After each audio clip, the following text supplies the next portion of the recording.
Good morning student. आज हम आवास के विषय में पढ़ेंगे। तो मनुष्य की 3 मौलिक आवश्यकताएं भोजन, वस्त्र और आवास में से आवास एक महत्वपूर्ण मौलिक आवश्यकता है। जैसा कि हम सब जानते हैं कि मनुष्य एक सामाजिक प्राणी है, तो समाज में रहने तथा अपनी पहचान बनाने के लिए आवास क्या है, नितांत आवश्यक है। परंतु उससे पूर्व आवास मनुष्य के लिए उसके जीवन की रक्षा हेतु भी क्या है, महत्वपूर्ण मौलिक आवश्यकता है। आदिकाल में मनुष्य जो जंगलों, गुफाओं आदि में रह करके अपने जीवन की रक्षा करते थे, लेकिन जैसे जैसे सभ्यता का विकास हुआ, मनुष्य ने अपने लिए मकान की खोज करनी आरंभ कर दी, जिससे वह पहले वह क्या करता था, झोपड़ी तथा कच्चे मकान बना करके रहता था।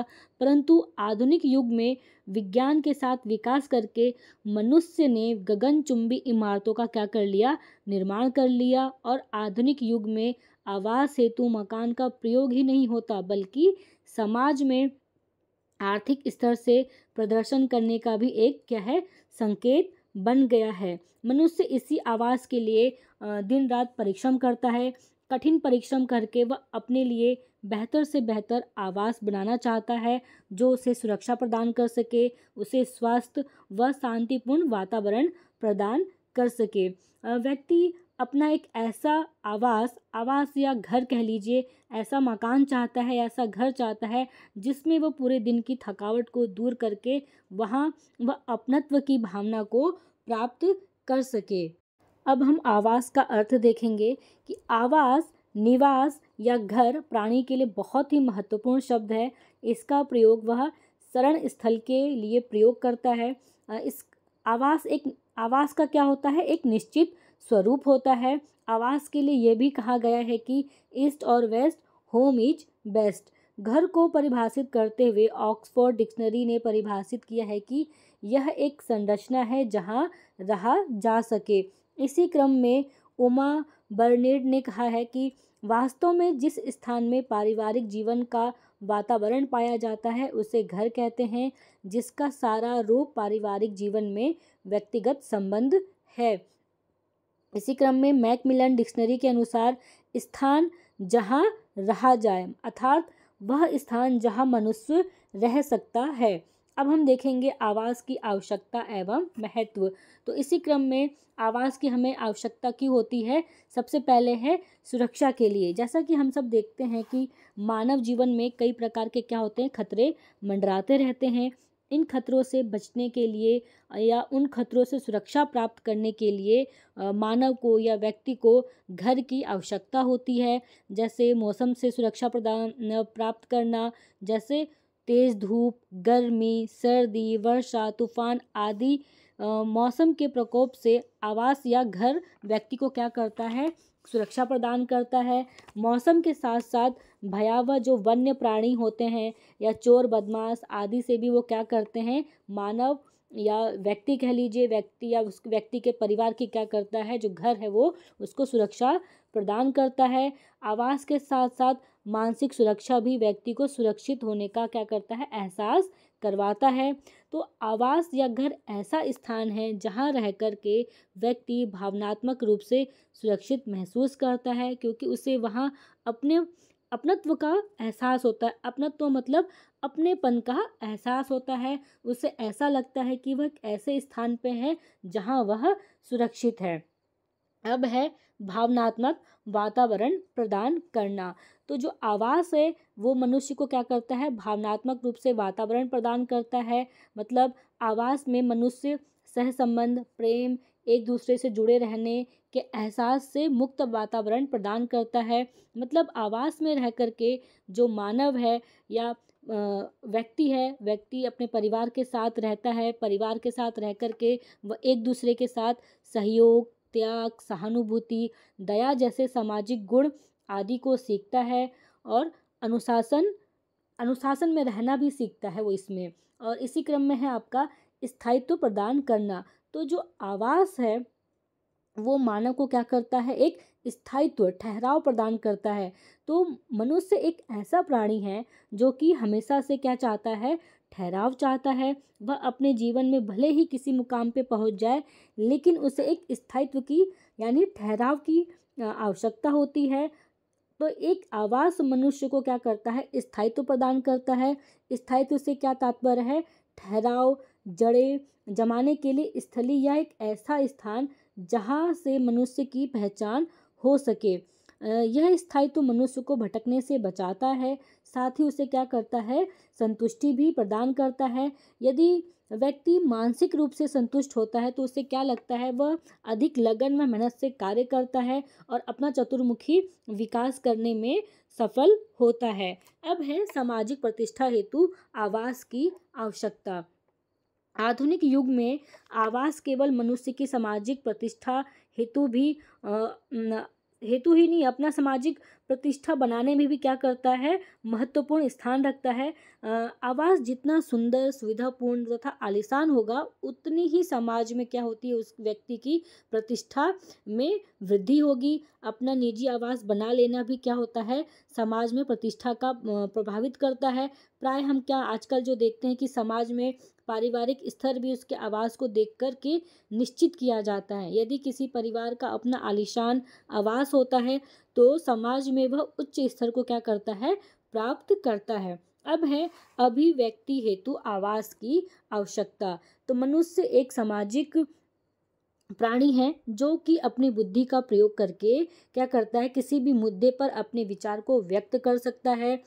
व्यक्ति अपने विचारों की अभिव्यक्ति केवल शब्दों से ही नहीं करता, बल्कि उसके लिए क्या करता है, व्यक्तित्व की झलक उसके कार्य क्षमता से भी होता है। किसी भी मनुष्य का आवास उस व्यक्ति की अभिव्यक्ति का क्या होता है, माध्यम होता है। क्योंकि व्यक्ति जिस प्रकार की प्रकृति के होते हैं, व्यक्ति उसी प्रकार के आवास में रहना पसंद करता है। आवास निर्माण एवं आवास सज्जा वहाँ के मतलब अगर जो आवास का निर्माण है और आवास की सज्जा है, तो वहाँ के निवास करने वाले व्यक्ति के विचारधाराओं और मनोभावों को क्या करता है, वो अवसर प्रदान करता है। आवास जो है मनुष्य की अभिव्यक्ति का माध्यम भी है। किसी मनुष्य का आवास हमें उसके व्यक्तित्व की क्या करता है, झलक प्रदान करता है। अब है पारिवारिक क्रियाशीलता हेतु आवास की आवश्यकता। तो आवास विभिन्न क्रियाओं के लिए निर्धारित स्थान प्रदान कर किसी परिवार की क्रियाशीलता की वृद्धि करता है। जैसे जीवन की रक्षा के लिए भोजन तैयार करने की आवश्यकता, कार्यक्षमता बनाए रखने के लिए विश्राम एवं नींद की आवश्यकता, मानव समाज को बनाए रखने के लिए संतानोत्पत्ति की आवश्यकता आदि। ये जो सभी कार्य हैं आवास में ही क्या हो सकते हैं, पूरे किए जाते हैं। इसीलिए मानव जीवन भू आवास का अपना ही महत्वपूर्ण स्थान है। क्योंकि व्यक्ति पूरा दिन कहीं बाहर रह सकता है, कार्य कर सकता है, लेकिन उसे विश्राम करने के लिए, उसे आराम करने के लिए किसकी आवश्यकता होती है, अपने घर की आवश्यकता होती है। अब है विश्राम और मनोरंजन के लिए। तो व्यक्ति किसी भी परिवार में चाहे कितनी भी व्यस्तता है, व्यक्ति कितना भी काम कर ले या फिर कितने भी काम में वो व्यस्त क्यों ना हो, प्रत्येक व्यक्ति को आराम तथा मनोरंजन दोनों की क्या होती है, आवश्यकता होती है, जिसकी पूर्ति वो क्या करता है, आवास में रह कर के परिवार के सदस्यों के साथ हो सकती है। क्योंकि ये संभव नहीं है कि प्रतिदिन व्यक्ति मनोरंजन हेतु किसी बाहरी ऐसा तो नहीं हो सकता है कि वो व्यक्ति प्रतिदिन अपने मनोरंजन के लिए कहीं बाहरी स्थान पे ही जाए। यदि किसी व्यक्ति या पारिवारिक सदस्यों के जीवन में इसका अभाव होता है तो क्या हो जाता है, वो कुंठित अथवा नीरस जीवन जीने लग जाता है। तो ऐसी परिस्थितियों से क्या होता है, बचने के लिए अपने परिवार के सदस्यों का साथ चाहिए होता है। और आवास से ही क्या होता है, मनोरंजन एवं शारीरिक व मानसिक आराम क्या होता है, व्यक्ति को प्राप्त होता है। इसी क्रम में है आपका सांस्कृतिक सुरक्षा के लिए। तो व्यक्ति की पहचान उसकी संस्कृति तथा उसके इतिहास से भी होती है। किसी भी व्यक्ति का इतिहास इस बात की ओर संकेत देते हैं कि व्यक्ति किस पृष्ठभूमि से जुड़ा है। यही इतिहास उस व्यक्ति की संस्कृति होती है जो एक पीढ़ी से दूसरी पीढ़ी को प्राप्त होती है। इसी प्रकार आवास क्या करता है, संस्कृति की हिफाजत करने का भी कार्य करता है। आवास में ही एक पीढ़ी से दूसरी पीढ़ी को क्या होता है, साहित्य, कला, संगीत, संस्कार, परंपरा, अनुष्ठान आवास में ही विकसित होते हैं और एक दूसरे को क्या किए जाते हैं, पीढ़ी दर पीढ़ी हस्तांतरित किए जाते हैं, जो वर्षों तक क्या होते हैं, सुरक्षित रहते हैं। तो यह सांस्कृतिक सुरक्षा परिवार, समाज तथा किसी देश काल के लिए अमूल्य निधि के क्या होता है, समान होता है। अब है आपका संग्रह हेतु आवश्यक।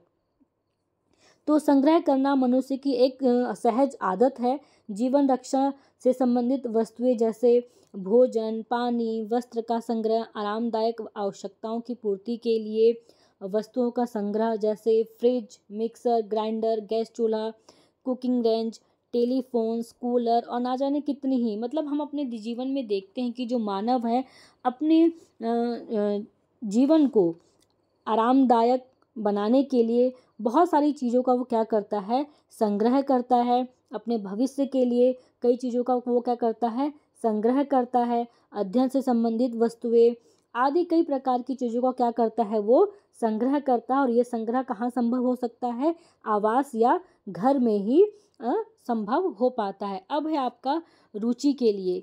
तो विभिन्न प्रकार के शौक जैसे बागवानी करना, गृह सज्जा अर्थात अपने गृह को सजाना, पुष्प विन्यास मतलब पुष्प के द्वारा अपने घर को सजाना, और कई प्रकार की जैसे कलाकृतियाँ होती हैं, वस्तुएं होती हैं, उनको संग्रहित करना आदि सब चीज़ें कहाँ संभव हो पाती हैं, आवास में ही संभव हो पाती हैं। और ईश्वर की उपासना समय समय पर घर पे छोटे मोटे जैसे छोटे छोटे हम फंक्शंस आयोजित करते हैं, जैसे पूजा पाठ हो गया, पार्टी हो गई आदि के आयोजन के शौक पूर्ति के लिए भी क्या होता है, ये सब चीज़ें कहाँ पे संभव हो पाती हैं, घर पे ही संभव हो पाती हैं। रोज़ रोज़ किसी अन्य बाहर जगह पे जा कर के हम इन सब चीज़ों का आयोजन नहीं कर पाएंगे।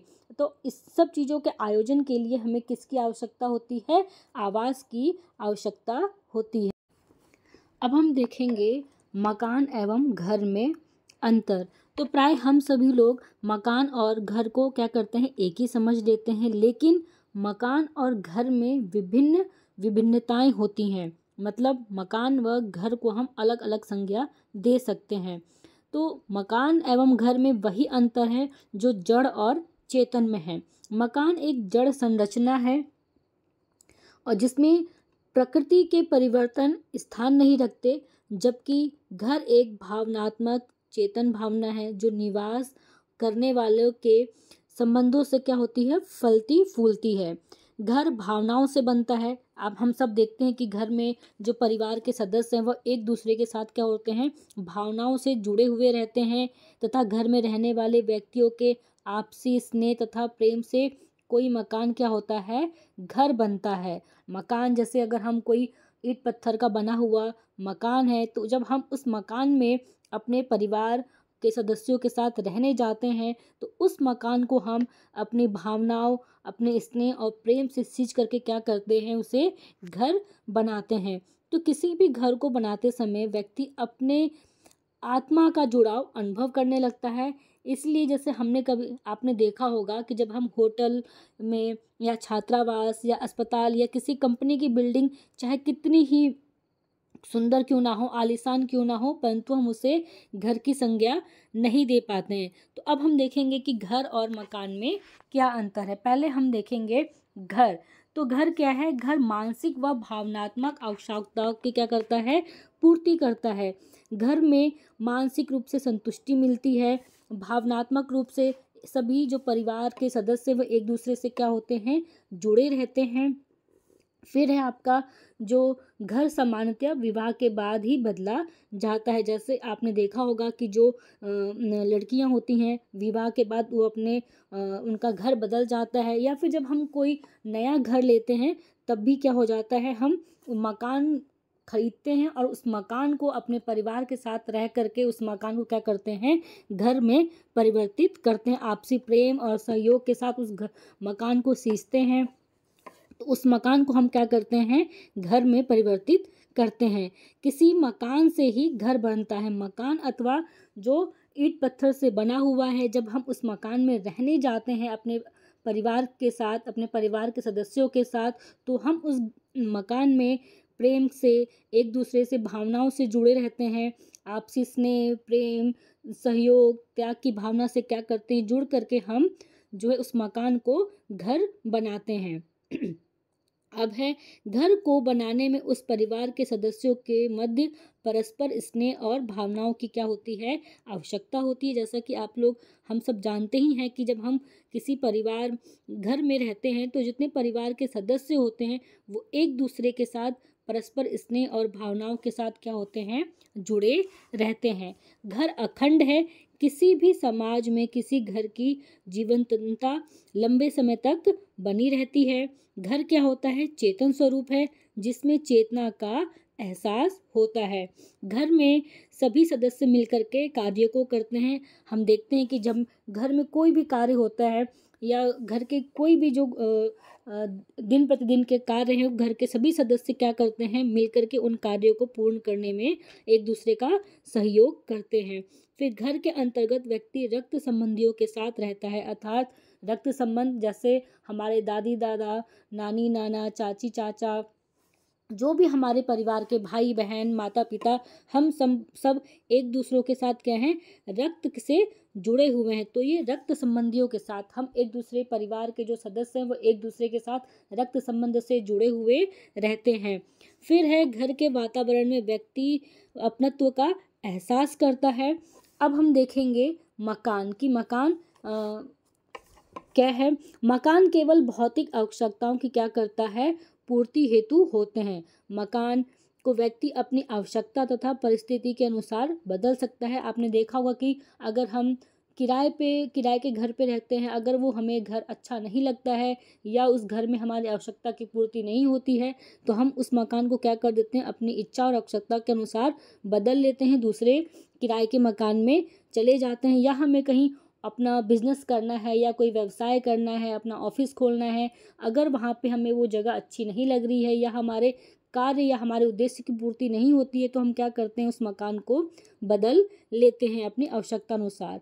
मकान को घर की आवश्यकता नहीं होती है, यह केवल किसी कार्य की पूर्ति हेतु बनाए जाते हैं। मकान को केवल छत, दीवार आदि की आवश्यकता होती है। इसी क्रम में मकान की स्थापित्व की सीमित अवधि होती है। मकान केवल जड़ स्वरूप है जिसमें चेतना का अभाव मिलता है। तो मकान में व्यक्ति किसी विशेष कार्य को संपन्न करने हेतु रहता है। जैसे मैंने बताया कि हम कोई मकान अगर लेते हैं या तो हमें उसे अपना कोई हमारे कार्य का कोई उद्देश्य होता है, या तो हमें उसे कुछ समय के लिए हमें उसमें अपना जीवन निर्वाह करना है या हमें अपना कोई कार्य करना है। अपने कार्य के उद्देश्य के लिए हम क्या करते हैं, कोई भी मकान हम करने हेतु, उस कार्य को करने हेतु क्या करते हैं, हम मकान को लेते हैं। फिर मकान में अनजान व्यक्ति क्या है, अनजान व्यक्तियों के साथ भी रहता है। जब हम मान लीजिए अगर हम छात्रावास की बात करें तो जब हम छात्रावास में जाते हैं तो क्या हम एक दूसरे को जानते हैं, नहीं। जब हम अनजान व्यक्तियों के साथ भी क्या करते हैं, उस जगह पे रहते हैं। या हम किराए के मकान में जब रहने जाते हैं तो हम उनको नहीं जानते हैं, हम क्या करते हैं, उनको उस मकान में रहते हैं, फिर उन अनजान व्यक्तियों के साथ क्या करते हैं, उस मकान में हम रहते हैं। फिर मकान में व्यक्ति किसी प्रकार के अपनेपन से अलग होता है। तो मकान में क्या है, अपनेपन का जो है एक अभाव होता है। तो आज हमने आवास के अर्थ, मकान और घर में अंतर के विषय में पढ़ा। आगे हम आवास मकान को प्राप्त करने के उद्देश्य के बारे में पढ़ेंगे।